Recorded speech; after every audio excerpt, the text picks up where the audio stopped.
സ്തോത്രം. ദൈവത്തിന്റെ അതിപരിശുദ്ധമായ നാമം വാഴ്ത്തപ്പെടുമാറാകട്ടെ. ദൈവവചനവുമായി നമുക്ക് വീണ്ടും ആയിരിക്കാൻ ദൈവം തരുന്ന വലിയ കൃപകൾക്കായി ദൈവത്തിന് സ്തോത്രം ചെയ്യാം. 2 കൊരിന്ത്യർ 7-ാം അധ്യായമാണല്ലോ നാം ഇന്ന് പഠിക്കുവാനായിട്ട് പോകുന്നത്. 6-ാം അധ്യായം കഴിഞ്ഞ ക്ലാസ്സിൽ നമ്മൾ കംപ്ലീറ്റ് ചെയ്തു. നമുക്ക് 7-ാം അധ്യായത്തിലേക്ക് പോകാം. 7-ാം അധ്യായം ഞാൻ ആദ്യത്തെ ഒരു വാക്യം വായിക്കാം. 7-ന്റെ 1. പ്രിയമുള്ളവരെ, ഈ വാഗ്ദത്തങ്ങൾ നമുക്കുള്ളത് കൊണ്ട് നാം ജഡത്തിലെയും ആത്മാവിലെയും സകല കന്മഷവും നീക്കി നമ്മെ തന്നെ വെടിപ്പാക്കി ദൈവഭയത്തിൽ വിശുദ്ധിയെ തികച്ചുകൊള്ളുക. ഇവിടെ നമ്മൾ പറയുന്നു, പ്രിയമുള്ളവരെ. ആരോടാ ഇത് പറയുന്നത്? കൊരിന്ത്യരോടാണ് പറയുന്നത്, അല്ലെ?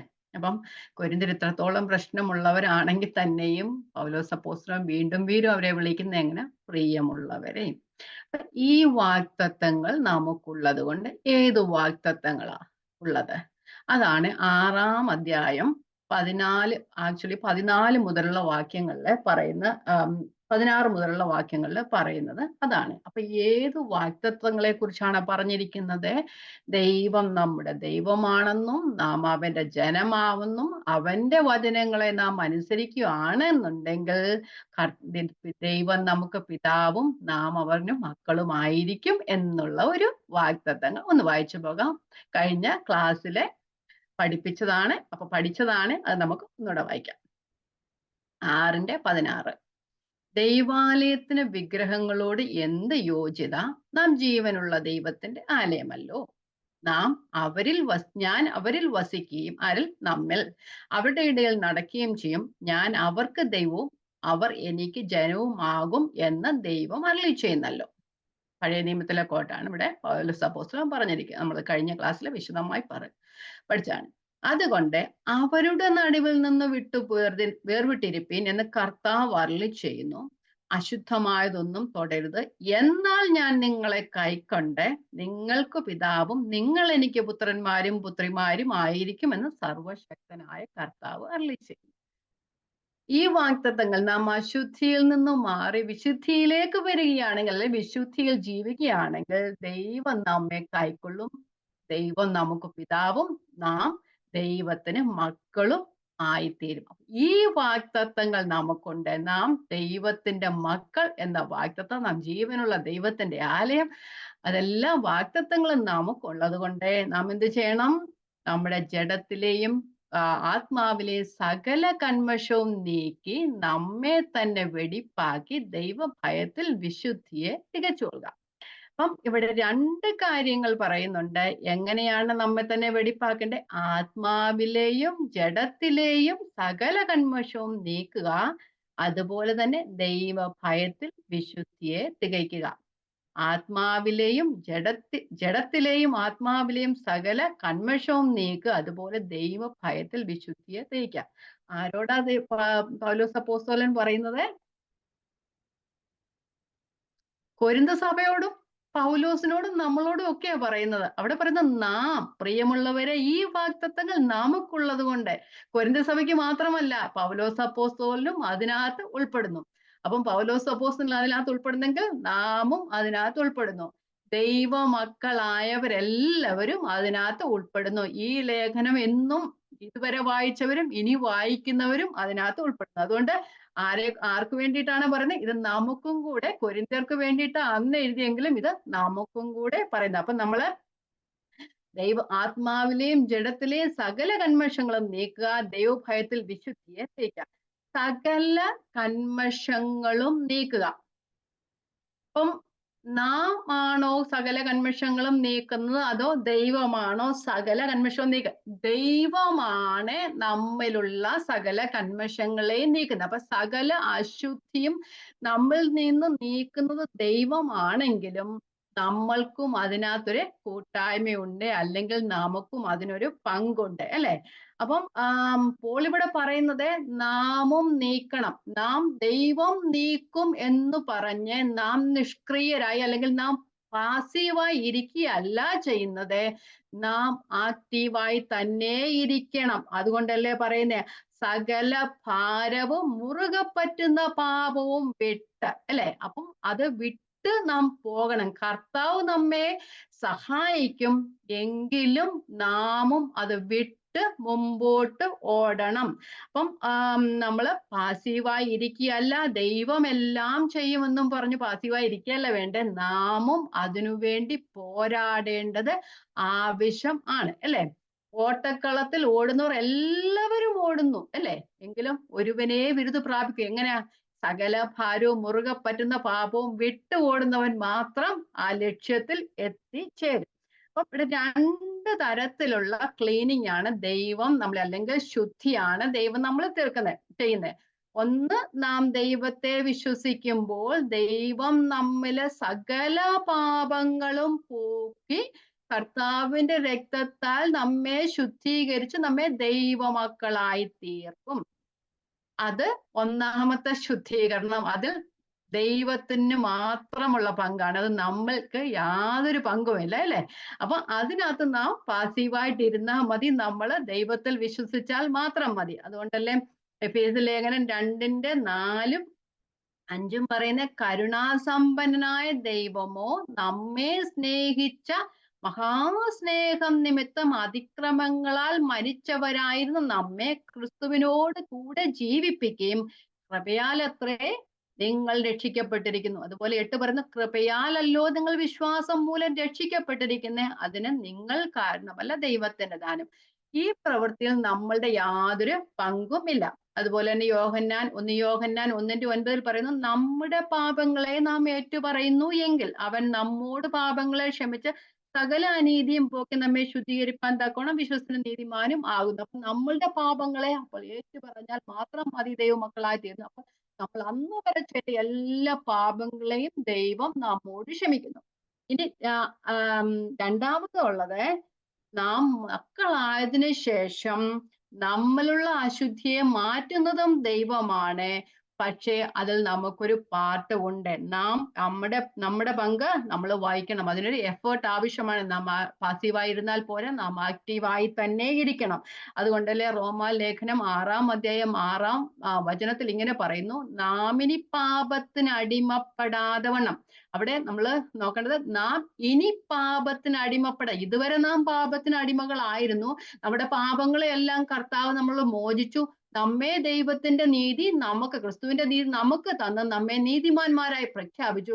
ഇനി നാം ചെയ്യേണ്ടത്, ഇനി നാം പാപത്തിന് അടിമപ്പെടാതെ വണ്ണം, ക്രിസ്തുവിനെ സ്വീകരിച്ചവരെല്ലാം ക്രിസ്തുവിന്റെ ഒരു പുതിയ സൃഷ്ടിയാകുമ്പോൾ നാം ഇനിയും പാപം ചെയ്യാൻ നമുക്ക് സാധ്യതകളുണ്ട്. അതുകൊണ്ട് നാം ഇനി പാപത്തിന് അടിമപ്പെടാതെ വണ്ണം ശരീരത്തിന് നീക്കം വരേണ്ടതിന് നമ്മുടെ പഴയ മനുഷ്യൻ ക്രിസ്തുവിനോട് കൂടെ ക്രൂശിക്കപ്പെട്ടു എന്ന് നാം അറിയുന്നു. അപ്പൊ നാം അറിയുന്നു, അതുപോലെ നാം പ്രവർത്തിക്കുകയും വേണം, അല്ലെ? ഓരോ ദിവസവും നാം ആ പാപത്തിന് അടിമപ്പെടാതെ വണ്ണം നമ്മെ തന്നെ സൂക്ഷിക്കണം, അല്ലെ?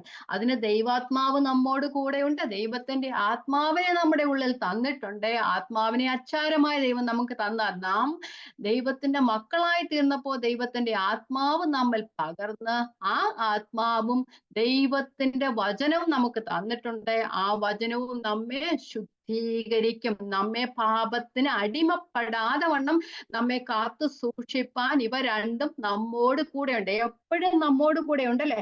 അപ്പം നാം കൂടുതൽ ദൈവവചനം വായിക്കുകയും ദൈവാത്മാവിന്റെ ആ നിയന്ത്രണത്തിൽ നമ്മൾ ആയിത്തീരുകയും ചെയ്യുമ്പോൾ നാം ദൈവത്തിന്റെ മനസ്സിലാക്കുകയും പാപത്തിന് നമ്മെ അടിമപ്പെടാതെ വണ്ണം നാം ജീവിക്കാൻ ഇടയായി തീരുകയും ചെയ്യും. അപ്പൊ പാപത്തിൽ നിന്ന് നമ്മൾ സ്വാതന്ത്ര്യം പ്രാപിക്കാനായിട്ട് ഇടയായി തീർന്നു. അപ്പൊ ഇത് ദൈനംദിനമായിട്ടുള്ള ഒരു പ്രക്രിയയാണ്. കാരണം നാം ഈ ലോകത്തിൽ ജീവിക്കുന്ന ലോകത്തിൽ നിന്നാണ് ജീവിക്കുന്നത്. നമുക്ക് ഒരിക്കൽ പാപത്തിന്റെ അടിമത്തത്തിൽ നിന്ന്, അല്ലെ സാത്താന്റെ അടിമത്തത്തിൽ നിന്ന് നമുക്കൊരു സ്വാതന്ത്ര്യം കിട്ടിയെങ്കിലും നമ്മൾ ഇപ്പോഴും ആ പാപത്തിന്റെ ആകർഷണ വലയത്തിലും അതുപോലെ ആ പാപത്തിന്റെ സാന്നിധ്യത്തിലുമാണ്. അത് നാം എപ്പോഴും നമുക്ക് ആ സ്വാധീനം പാപം നമ്മൾ ചെലുത്തുവാനായിട്ട് ഇടയായതല്ല, സാത്താൻ നമ്മൾ ചെലുത്തുവാനായിട്ട് ഇടയായിത്തീരുന്ന പാപ ലോകത്തിൽ ജീവിക്കും. അതുപോലെ പാപത്തിന്റെ ആകർഷണ വലയത്തിലും പാപത്തിന്റെ സാന്നിധ്യത്തിലും ജീവിക്കുമ്പോൾ നാം വീണ്ടും പാപത്തിന് അടിമപ്പെടാനായിട്ടുള്ള സാഹചര്യമുണ്ട്. അതുകൊണ്ട് നാം ആത്മാവിലെയും ജഡത്തിലെയും സകല കന്മഷവും നീക്കി നമ്മെ തന്നെ വെടിപ്പാക്കി ദൈവഭയത്തിൽ വിശുദ്ധിയെ തെളിയിക്കുക. അപ്പൊ ആ പാപത്തിന്റെ അടിമത്തുനിന്ന് സ്വാതന്ത്ര്യം പ്രാപിച്ചെങ്കിൽ ഇപ്പോഴും പാപലോകത്തിൽ ജീവിക്കുന്നത് കൊണ്ട് നാം എല്ലാ നടപ്പിലും നമ്മെ തന്നെ വിശുദ്ധരാക്കുവിൻ. അതുപോലെ പൗലോസ് അപ്പോസ്തലൻ ഇവിടെ പറയുന്നത് പോലെ തന്നെ പത്രോസ് അപ്പോസ്തലൻ ഇത് തന്നെ പറയുന്നുണ്ട്. നമുക്കൊന്ന് വായിക്കാം. 1 പത്രോസ് 1:14-15 വാക്യങ്ങൾ, 14, 15, 16 വാക്യങ്ങൾ വായിക്കാം. 1 പത്രോസ് 1:14, 15, 16 വാക്യങ്ങൾ. ഇതെല്ലാം നമുക്ക് അറിയാവുന്നതാണ്. എങ്കിലും എപ്പോഴും നമുക്കൊരു വല്ലപ്പോഴും ഒക്കെ നമ്മളെ ഒന്ന് റിമൈൻഡ് ചെയ്യുന്നത് നമുക്ക് ആവശ്യമാണ്. ഓക്കെ, വായിക്കാം. 1:14. പണ്ട് നിങ്ങളുടെ അജ്ഞാന കാലത്തുണ്ടായിരുന്ന മോഹങ്ങളെ മാതൃകയാക്കാതെ നിങ്ങളെ വിളിച്ച വിശുദ്ധനൊത്തവണ്ണം അനുസരണമുള്ള മക്കളായി എല്ലാ നടപ്പിലും വിശുദ്ധരാകുവിൻ. ഞാൻ വിശുദ്ധനാകിയാൽ നിങ്ങളും വിശുദ്ധരായിരിപ്പീൻ എന്ന് എഴുതിയിരിക്കുന്നുവല്ലോ. അപ്പം തെസ്സലോനിക്ക ലേഖനത്തിൽ പറയുന്ന ദൈവത്തിന്റെ ഇഷ്ടമോ നമ്മുടെ ശുദ്ധീകരണം തന്നെ എന്ന് പറയുന്നുണ്ട് അല്ലെ. അപ്പം ഇനി അതുപോലെ തന്നെ 2 പത്രോസിലും പറയുന്നുണ്ട്. 2 പത്രോസ് 1:4 മുതൽ 7 വരെയുള്ള വാക്യങ്ങളിൽ പറയുന്നു, ലോകത്തിൻ മോഹത്താലുള്ള നാശം വിട്ടൊഴിയുവീൻ. ലോകമാണ് നമ്മെ മോഹിപ്പിക്കുന്നത്, നമ്മുടെ ചുറ്റുമുള്ള സാഹചര്യങ്ങളാണ് നമ്മളെ മോഹിപ്പിക്കുന്നത്. അതിനാലുള്ള നാശം നാം വിട്ടൊഴിയുവീൻ. കാരണം അത് തന്നെ നാശം നമുക്ക് വരുത്തുന്നതാ അല്ലേ. അത് വിട്ടൊഴിയുവീൻ. 2 പത്രോസ് 1:4 മുതലുള്ള വാക്യങ്ങൾ. അവയാൽ അവൻ നമുക്ക് വിലയേറിയതും അതിമഹത്വവുമായ വാഗ്ദത്തങ്ങളും നൽകിയിരിക്കുന്നു. ഇവയാൽ നിങ്ങൾ ലോകത്തിൻ മോഹത്താലുള്ള നാശം വിട്ടൊഴിഞ്ഞിട്ട് ദിവ്യ സ്വഭാവത്തിന് കൂട്ടാളികളായി തീരുവാൻ ഇടവരുന്നു. അവിടെ കുറെ കാര്യങ്ങൾ പറഞ്ഞിട്ടുണ്ട്. ഓക്കെ, 16, 17, 7 വരെയുള്ള വാക്യങ്ങൾ ഞാൻ വായിക്കുന്നില്ല. അപ്പൊ നാം ലോകത്തിൻ മോഹത്താലുള്ള നാശം വിട്ട് ഒഴിയണം. നമുക്കറിയാം 1 യോഹന്നാന്റെ ലേഖനത്തിലാണല്ലോ നാം പറഞ്ഞത്, കാൺമീൻ നാം ദൈവമക്കൾ എന്ന് വിളിക്കപ്പെടുക. ആ ഒരു 3-ാം അധ്യായം 1-ാം വാക്യത്തിൽ പറയുന്നത്, നാം ദൈവമക്കൾ എന്ന് വിളിക്കപ്പെടാൻ ദൈവം നമുക്ക് നല്ലൊരു അവകാശമൊക്കെ തന്നിരിക്കുന്നു. നാം ദൈവമക്കളാകുന്നു. പക്ഷെ നാം ദൈവമക്കളായി ജീവിക്കുന്നത് പോലെ തന്നെ കർത്താവ് പ്രത്യക്ഷനാകുമ്പോൾ നാം അവനെ പോലെ ഇരിക്കാനാ ദൈവം നമ്മളെ കുറിച്ച് ആഗ്രഹിക്കുന്നത് അല്ലെ. അങ്ങനെയാകുമ്പോൾ അവിടെ പറയുന്നുണ്ട്, അങ്ങനെ ദൈവമക്കളായവർ തങ്ങളെ തന്നെ നിർമ്മലീകരിക്കുന്നു പറഞ്ഞു. അപ്പം ദൈവം നമ്മെ നിർമ്മലീകരിക്കും, പക്ഷെ നാമും നമ്മെ തന്നെ നിർമ്മലീകരിക്കണം. വായിക്കാം. 1 യോഹന്നാൻ 3:2-3 വാക്യങ്ങൾ. 1 യോഹന്നാൻ 3:2-3 നമുക്കറിയാവുന്നതാണല്ലോ. പ്രിയമുള്ളവരെ, നാം ഇപ്പോൾ ദൈവമക്കളാകുന്നു, നാം ഇന്നത് ആകുമെന്ന് ഇതുവരെ പ്രത്യക്ഷമായില്ല. അവൻ പ്രത്യക്ഷനാകുമ്പോൾ നാം അവനെ താനിരിക്കും പോലെ തന്നെ കാണുന്നതാകൊണ്ട് അവനോട് സദൃശന്മാരാകും. നമ്മുടെ അൾട്ടിമേറ്റ് എയിം എന്ന് പറഞ്ഞ കർത്താവിന് സദൃശന്മാരാകുക. അവനിൽ ഈ പ്രത്യാശയുള്ളവൻ എല്ലാം അവൻ നിർമ്മലനായിരിക്കുന്നത് പോലെ തന്നെ തന്നെ നിർമ്മലീകരിക്കുന്നു. ഓക്കെ, അപ്പം നാം നമ്മെ തന്നെ നിർമ്മലീകരിക്കണം. ഇതൊരു ഡേ ടു ഡേ പ്രോസസ്സാണ്. ഓരോ വചനം നാം കേൾക്കുമ്പോഴും അത് നമ്മെ ശുദ്ധിയുള്ളവരാക്കി തീർക്കുന്നു. നമ്മളെ ജഡത്തിലെയും ആത്മാവിലെയും സകല കന്മഷവും, ജഡത്തിൽ ചെയ്യുന്നതെല്ലാം ആണ് ജഡത്തിലെ കന്മഷം. എന്താ ജഡത്തിൽ ചെയ്യുന്ന കാര്യങ്ങളെല്ലാം? എന്താ പറയുന്നത്, ലോകവും അതിന്റെ മോഹവും അതെല്ലാം നമ്മൾ ജഡത്തിൽ ചെയ്യുന്ന കാര്യങ്ങളാണ്. വ്യഭിചാരം, ദുർനടപ്പ്, കൊല, കളവ്, ഇതെല്ലാം ജഡത്തിലെ കാര്യങ്ങളാണ്. ഒന്ന് വായിച്ചു നോക്കാം. 1 യോഹന്നാൻ 2:15, 15, 16 വായിക്കാം. 1 യോഹന്നാൻ 2, 15, 16. ലോകത്തെയും ലോകത്തിനുള്ളതെയും സ്നേഹിക്കരുത്. ഒരുവൻ ലോകത്തെ സ്നേഹിക്കുന്നുവെങ്കിൽ അവനിൽ പിതാവിന്റെ സ്നേഹമില്ല. ജഡമോഹം, കൺമോഹം, ജീവനത്തിന്റെ പ്രതാപം, ഇങ്ങനെ ലോകത്തിലുള്ളത് എല്ലാം പിതാവിൽ നിന്നല്ല, ലോകത്തു നിന്നുള്ള അത്ര. അപ്പൊ ഇതെല്ലാം ജഡമോഹങ്ങളാണ്.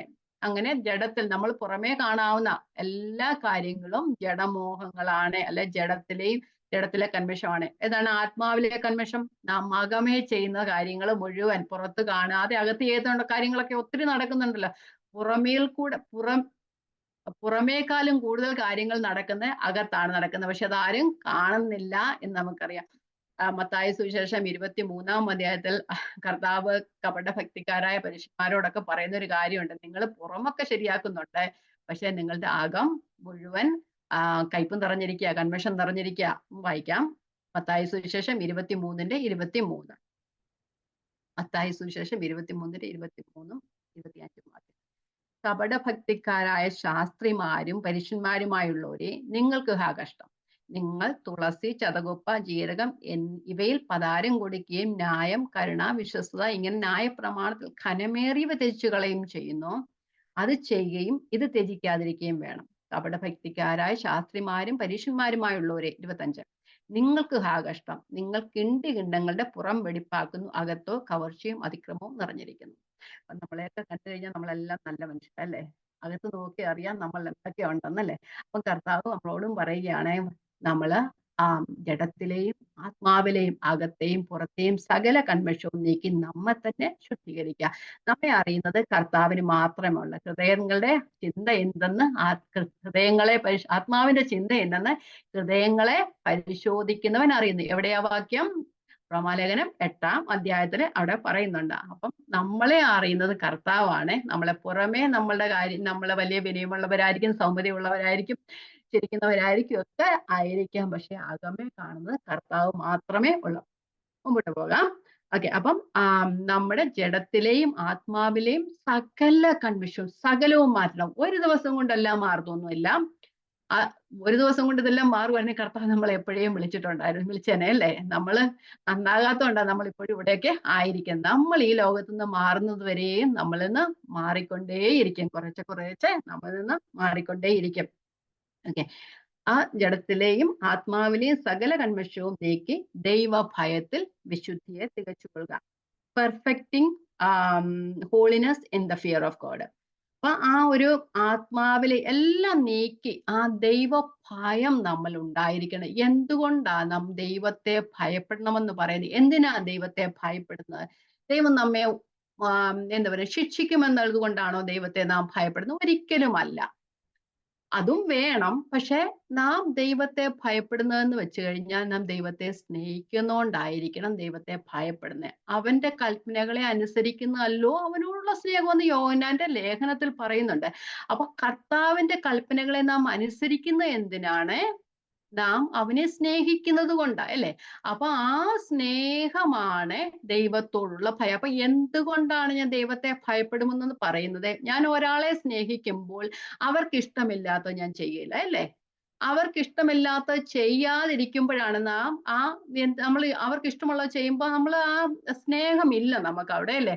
അപ്പം ദൈവത്തോടുള്ള സ്നേഹം എന്ന് പറയുന്നത് ദൈവത്തിന് ഇഷ്ടമില്ലാത്തത് നാം ചെയ്യരുത് എന്ന് പറഞ്ഞാൽ നാം ദൈവവചനം അനുസരിച്ച് മാത്രം ദൈവാത്മാവിന് കീഴടങ്ങി മാത്രം ജീവിക്കുക. അപ്പം ദൈവത്തിന് ഇഷ്ടമില്ലാത്ത കാര്യങ്ങൾ നാം ചെയ്യാതിരിക്കുക. അപ്പം ദൈവഭയത്തിൽ വിശുദ്ധിയെ തേക്കുക. ദൈവഭയത്തിൽ അല്ല നമുക്ക് വിശുദ്ധിയെ തേക്കാനൊക്കില്ല. കാരണം ദൈവത്തിന്റെ വചനമാണ് നാം അനുസരിക്കുമ്പോഴാണ് നാം വിശുദ്ധിയെ തികച്ച് നാം മുമ്പോട്ട് പോകുന്നത്. ദൈവവചനത്തിലാണ് നാം എങ്ങനെ ജീവിക്കണമെന്നും നാം എങ്ങനെ ജീവിക്കേണ്ടെന്നും നമുക്ക് പറഞ്ഞു തരുന്നത് അല്ലേ? നാം ദൈവം ഇങ്ങോട്ട് ഇറങ്ങി വന്ന് നമ്മളോട് പറഞ്ഞു തരികയില്ല, നീ അത് ചെയ്യരുത്, ഇത് ചെയ്യരുത്. ഇങ്ങനെയുള്ള കാര്യങ്ങൾ മുഴുവൻ വചനത്തിൽ നമുക്ക് ഈ ലോകത്തിൽ ജീവിക്കേണ്ടതിന് ആവശ്യമായ എല്ലാ കാര്യങ്ങളും ആ വചനത്തിൽ എഴുതി വെച്ചിട്ടുണ്ട്. ആ വചനം ദൈവത്തിന്റെ ഹോളിനെസിനെ കാണിക്കുന്നു. നാം ആ ദൈവവചനം അനുസരിച്ച് നടക്കുമ്പോൾ ദൈവത്തെ ഭയപ്പെട്ട് ദൈവത്തോടുള്ള സ്നേഹമാണ് ദൈവത്തോടുള്ള ഭയം എന്ന് പറയുന്നത്. അപ്പം ദൈവ ഭയത്തിലാണ് അല്ലെ ദൈവത്തോടുള്ള സ്നേഹം. എന്തുകൊണ്ടാ? ഞാൻ ചെയ്യുന്നത് ഞാൻ എന്തെങ്കിലും തെറ്റ് ചെയ്താൽ ദൈവനാമത്തിന് കളങ്കം ഉണ്ടാകുന്നോണ്ടുള്ള ഭയം നമുക്കല്ലേ? അപ്പം നാം എന്ത് ചെയ്താലും ദൈവത്തിന്റെ നാമമഹത്വത്തിനായി ചെയ്യണം. തിന്നാലും കുടിച്ചാലും അത് എന്തായാലും അത് ദൈവത്തിന്റെ നാമത്തിനായി മഹത്വത്തിനായി ചെയ്യണം. അപ്പൊ നാം ചെയ്യുന്ന എല്ലാ പ്രവൃത്തികളും ദൈവനാമം മഹത്വപ്പെടുവാനായിട്ട് ഇടയാക്കുന്നത്. അതുകൊണ്ട് ദൈവഭയത്തിൽ വിശുദ്ധിയെ തികയ്ക്കുക. ജഡത്തിലെയും ആത്മാവിലെയും സകല കന്മഷവും നീക്കി നമ്മെ തന്നെ വെടിപ്പാക്കി ദൈവഭയത്തിൽ നിറയ്ക്കുക.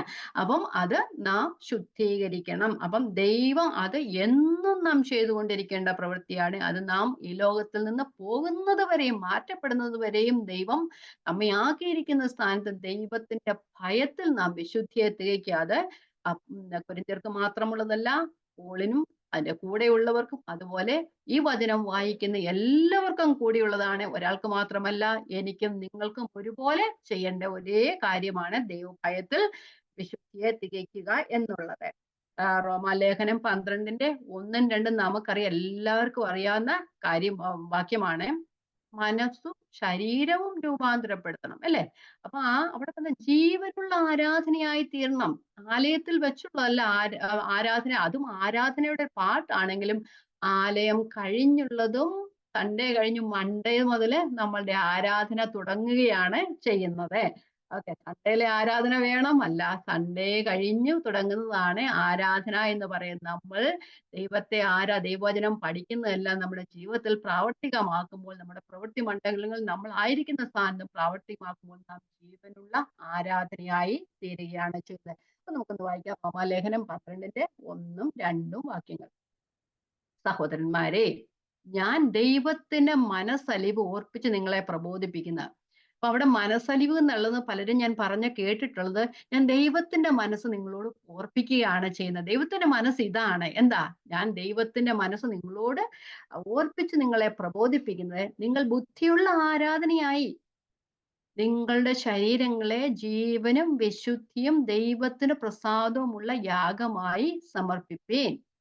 ഈ ലോകത്തിന് അനുരൂപമാകാതെ നന്മയും പ്രസാദവും പൂർണ്ണതയുമുള്ള ദൈവഹിതം ഇന്നെന്ന് തിരിച്ചറിയേണ്ടതിന് മനസ്സ് പുതുക്കി രൂപാന്തരപ്പെടുക. അപ്പൊ നമ്മുടെ ശരീരവും മനസ്സും ഒരു ആരാധനയായി ദൈവത്തിന് സമർപ്പിക്കണം. അപ്പം നമ്മുടെ ശരീരം കൊണ്ട് ദൈവത്തിന് പ്രസാദമല്ലാത്ത ഒന്നും ചെയ്യരുത്, നമ്മുടെ മനസ്സുകൊണ്ടും ദൈവത്തിന് പ്രസാദമല്ലാത്ത ഒന്നും ചെയ്യരുത്. അപ്പൊ ഇതെല്ലാം ഉണ്ട്. ജനത്തിലെ ആത്മാവിനെ സകല കന്മഷവും നീക്കിയാലേ നമുക്ക് ആ ശരീരവും മനസ്സും ഒരുപോലെ രൂപാന്തരപ്പെടുത്തി ദൈവം ആഗ്രഹിക്കുന്ന തക്ക ആരാധനയായി മാറുവാനായിട്ട് കഴിയുള്ളൂ. ആരാധന കാണുകയല്ല, ആരാധന കഴിക്കുകയല്ല, ആരാധനയായി ആയിത്തീരുകയാണ് ചെയ്യുന്നത്. നാം ജീവിതത്തിൽ ആരാധനയായി തീരുക എന്ന് വെച്ചാൽ നാം ചെയ്യുന്നതെല്ലാം ദൈവനാമ മഹത്വത്തിനായി തീരുമ്പോൾ നാം ഒരു ജീവനുള്ള ആരാധനയായി തീരുകയാണ് ചെയ്യുന്നത്. ഓക്കെ, അപ്പം നമ്മള് ശരീരവും മനസ്സും പുതുക്കി രൂപാന്തരപ്പെടുക. അപ്പൊ വെളിച്ചമായ ക്രിസ്തു നമ്മിൽ വന്ന് നമ്മെ വെളിച്ചമാക്കി തീർത്തപ്പോൾ നാം വീണ്ടും ഇരുളിലേക്കോ പോകാതെ ആ വെളിച്ചത്തിൽ തന്നെ നാം നടക്കണം. അതിനുവേണ്ടി വചനവും നമ്മോട് കൂടെയുണ്ട്. വചനം ഇങ്ങനെ പറയുന്നു, ദൈവവചനം നമ്മുടെ കാലിന് ദീപവും നമ്മുടെ പാതയ്ക്ക് പ്രകാശവുമാകുന്നു എന്ന് പറഞ്ഞാൽ, പാതയ്ക്ക് പ്രകാശവും കാലിന് ദീപവും എന്ന് പറഞ്ഞു കഴിഞ്ഞാൽ ഏതു പാതയിലൂടെ നാം നടക്കണം എന്ന് പറഞ്ഞ് നമ്മളെ ഉപദേശിക്കും. നമ്മൾ പഴയ നിയമം വായിക്കുമ്പോൾ അറിയാം, പുറകിൽ നിന്നൊരു ശബ്ദം കേട്ട് വലത്തോട്ടോ ഇടത്തോട്ടോ തിരിയുമ്പലെന്ന് പറഞ്ഞ്, അത് നമ്മളുടെ വചനം നമ്മള് ദൈവത്തിന് ഇഷ്ടമില്ലാത്ത വഴിയിൽ നടക്കുമ്പോൾ, ഇടത്തോട്ടോ വലത്തോട്ടോ തിരിയുമ്പോൾ ഈ വചനം നമ്മളെ ഓർമ്മിപ്പിക്കും, നീ നടക്കുന്ന പാത ശരിയല്ല എന്ന്. അപ്പൊ അത് എങ്ങനെയാണ് നമ്മളെ ഓർമ്മിപ്പിക്കുന്നത്? വചനം നാം പഠിച്ചാൽ മാത്രമേ പാത നല്ലത് ഏതെന്ന് മനസ്സിലാകാനുള്ളൂ. അപ്പം വചനം ദിവസവും പഠിക്കുക, അതിനനുസരിച്ച് ജീവിക്കണം. അപ്പം വചനം പഠിച്ചാൽ മാത്രമേ പാത ഏതെന്ന് അറിയത്തുള്ളൂ. അല്ലെങ്കിൽ മുന്നേ നിന്ന് കർത്താവ് പറഞ്ഞു തരത്തില്ല, ഈ പാതയിലൂടെ നടക്കാൻ ഓഡിബിൾ സൗണ്ട് ഒന്നും കേൾക്കാൻ പോകുന്നില്ല. പക്ഷേ നാം ഈ വചനം പഠിക്കുമ്പോൾ ദൈവത്തിന്റെ പരിശുദ്ധാത്മാവ് നമ്മളുടെ ഉള്ളിൽ ഇരുന്ന് പറയും, ആ പോകുന്ന വഴി ശരിയല്ല കുഞ്ഞേ, നീ നേരെ വഴിയിലൂടെ നടക്കുക എന്ന്. അപ്പം ആ ദൈവവചനം ഏതു പാതയിലൂടെ നമ്മെ നടക്കണമെന്ന് ഉപദേശിക്കുമ്പോൾ നാം ആ പാതയിലൂടെ നടക്കുക. അപ്പൊ നമ്മളറിയാം, നമ്മൾ ദൂരെ നിന്ന് ഒരു ലൈറ്റിനെയൊക്കെ ഒരു വെളിച്ചം കാണുകയാണെങ്കിൽ നമുക്ക് എല്ലാ കാര്യങ്ങളും കാണുകയില്ല. നമുക്ക് ആ വെളിച്ചത്തിന്റെ ഏറ്റവും എത്ര നമ്മൾ അടുത്തോട്ട് പോകുന്നു, ആ പരിസരങ്ങളിലുള്ള അഴുക്കുകളൊക്കെ നമുക്കല്ലെ എന്തെങ്കിലുമൊക്കെ കാണുവാനായിട്ട് കഴിയത്തുള്ളൂ, അല്ലെ? അതുപോലെ വെളിച്ചമായ ദൈവത്തിലേക്ക് നാം കൂടുതൽ കൂടുതൽ അടുത്തു വരുമ്പോൾ മാത്രമേ നമ്മളുടെ കളങ്കങ്ങളെ നമുക്ക് മനസ്സിലാക്കുവാനായിട്ട് കഴിയത്തുള്ളൂ.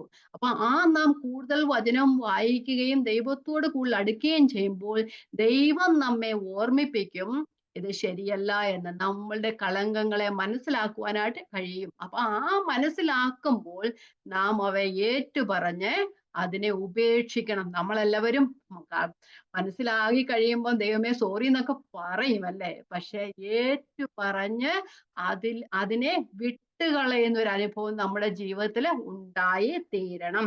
അപ്പൊ നമ്മൾ എത്രത്തോളം വെളിച്ചത്തോട് അടുക്കുന്നുവോ അത്രത്തോളം നമ്മളുടെ ഇരുളിനെ മനസ്സിലാകുകയും ആ ഇരുളിനെ വെട്ടുകളഞ്ഞ് പൂർണ്ണമായി വെളിച്ചത്തിലാകുകയും പൂർണ്ണ വെളിച്ചമായി തീരുകയും ചെയ്യണം. കർത്താവ് ഇതല്ലേ നമ്മളോട് പറഞ്ഞേക്കുന്നേ, നാം ഒരിക്കൽ ഇരുട്ടിലായിരുന്നു, ഇപ്പോൾ നാം വെളിച്ചത്തിലായി. നാം ഒരിക്കൽ ഇരുളായിരുന്നു, നാം ഇപ്പോൾ വെളിച്ചമായിരിക്കുകയാണ്. അപ്പോൾ നമ്മിലേക്ക് വരുന്നവരെ നമ്മളുടെ വെളിച്ചം കാണുകയും അവരുടെ ഇരുട്ട് മാറിപ്പോവുകയും ചെയ്യും. ഇരുട്ടിലിരിക്കുന്ന ജനം വലിയൊരു വെളിച്ചം കണ്ടെന്ന് പറഞ്ഞില്ലേ, അത് കർത്താവിനെ കണ്ടതാണ്. ആ കർത്താവിനെ കണ്ട ജനത്തിലാണ് ദൈവം അവരെ കാണുവാനായിട്ട് അവർ വെളിച്ചത്തിലേക്ക് വരികയും ചെയ്യും. അതുപോലെ നമ്മെ കാണുന്നവരും ആ സത്യ വെളിച്ചത്തിലേക്ക് വരുവാനായിട്ട് ഇടയായി തീരണം.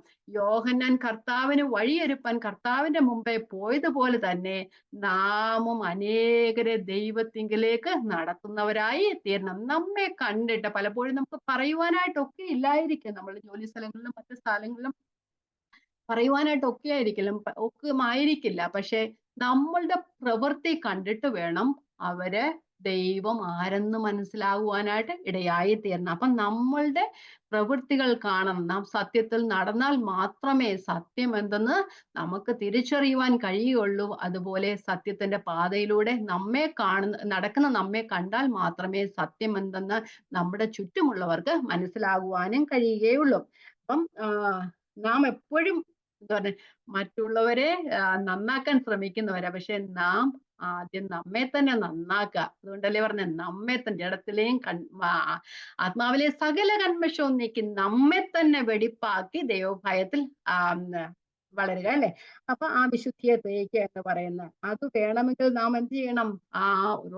ഹീബ്രൂസ് പറയുന്നുണ്ട്, എബ്രായലേഖനം 12:2 പറയുന്നുണ്ട്, നാം പാപത്തോട് പ്രാണത്യാഗത്തോളം പോരാടണമെന്ന് പറയണം അല്ലേ. വായിക്കാം. നമ്മൾ പാപത്തോട് പോരാടുന്ന പ്രാണത്യാഗത്തോളം എതിർത്ത് നിൽക്കണമെന്ന് പറയുന്നുണ്ട്. ഓക്കെ, വായിക്കാം. 12:2, 3, 4. വിശ്വാസത്തിന്റെ നായകനും പൂർത്തിവരുത്തനുമായി യേശുവിനെ നോക്കുക. തന്റെ മുമ്പിൽ വെച്ചിരിക്കുന്ന സന്തോഷമോർത്ത് അവൻ അപമാനം അലക്ഷ്യമാക്കി ക്രൂശിനെ സഹിക്കുകയും ദൈവസിംഹാസനത്തിന്റെ വലത്തുഭാഗത്തിരിക്കുകയും ചെയ്തു. നിങ്ങളുടെ ഉള്ളിൽ ക്ഷീണിച്ചു മടുക്കാതിരിപ്പാൻ പാപികളാൽ തനിക്ക് നേട്ട ഇങ്ങനെയുള്ള വിരോധം സഹിച്ചിട്ടുണ്ട്. പാപത്തോട് പോരാടുന്നതിൽ നിങ്ങൾ ഇതുവരെ പ്രാണത്യാഗത്തോളം എതിർത്ത് നിന്നിട്ടില്ല. ക്രിസ്ത്യാനികൾക്ക് ഇത്തിരി വിഷമം ഉണ്ടായിരുന്നവര് അത്രത്തോളം നമ്മോട് അത് ഓർപ്പിപ്പിക്കുന്നത്, നമ്മള് പാപത്തോട് പോരാടുന്ന നമ്മൾ പ്രാണത്യാഗത്തോളം എതിർത്ത് നിൽക്കണം. ജീവൻ പോയാലും പാപം ചെയ്യരുത് അല്ലെ. അപ്പം ജീവൻ പോയാലും പാപം ചെയ്യരുത്, പാപത്തിന് അടിമപ്പെടരുത് ഒക്കെ. അത് വേണമെങ്കിൽ 12:1 പറയുന്നത് എങ്ങനെ, നാം സകല ഭാരവും മുറുകെ പറ്റുന്ന പാപവും വിട്ട് നമുക്ക് മുമ്പിൽ വെച്ചിരിക്കുന്ന ഓട്ടം സ്ഥിരതയോടെ ഓടുക. നമ്മുടെ മുമ്പിൽ ഓടിത്തീർത്ത ഒരാളുണ്ട്, വിശ്വാസ നായകനും പൂർത്തിവരുത്തനെ കർത്താവ്. ആ കർത്താവിനെ നോക്കിയിട്ട് മുമ്പോട്ട് ഓടുക. അപ്പൊ ഞാൻ ജഡത്തിലെയും ആത്മാവിലെയും